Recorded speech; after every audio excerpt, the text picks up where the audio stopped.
আসসালামু আলাইকুম। এটা হচ্ছে টয়োটা পিয়াস। দেখেন হাইব্রিড ব্যাটারিটা কি পরিমাণ ময়লা হয়েছে।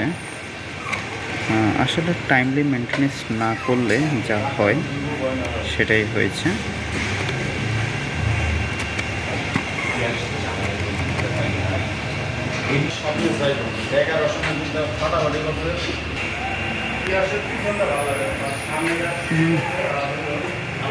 এটা হচ্ছে টয়োটা পিয়াস।